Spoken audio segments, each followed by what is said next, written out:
Again, we used a 6-inch, an 8-inch, and a 10-inch. Now I'm going to stick with my 10-inch. I'm going to use my 10-inch knife for my corner bead because, again, flaring it out. 6, 8, 10. That's the goal.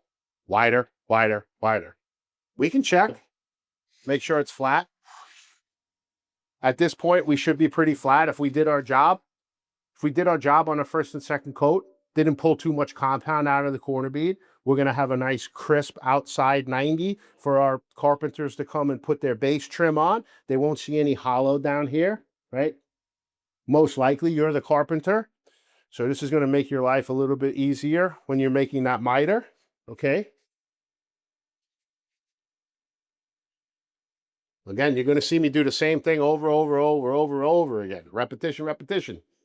Let's put some compound here. We don't go all the way into the cap. We stop right about here. We're going to pull it down.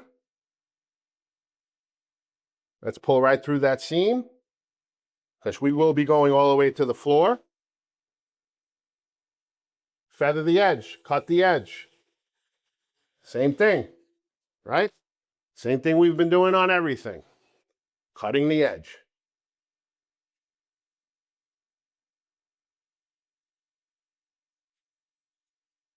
Okay? Cut the edge.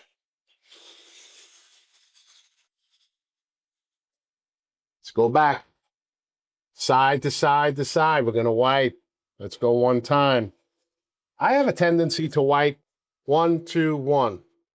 1, 2, 1. I always wipe. There's a little debris in there. I could see it. I dragged it all the way through. Let's wipe this side. See how that looks? Looks good. Always keeping the edge clean, and then I'll come back to this side again. And I wipe that. You can see I had a little bit of an angle. What that helps me with is it keeps the compound from flowing on back to the other side. That's probably going to happen in the beginning when you're just learning. You're going to have a tough time keeping the compound on either side of the corner bead. That improves in time. Just like your speed will improve in time. You'll get faster and faster and faster. Okay? We like to keep that edge nice and clean.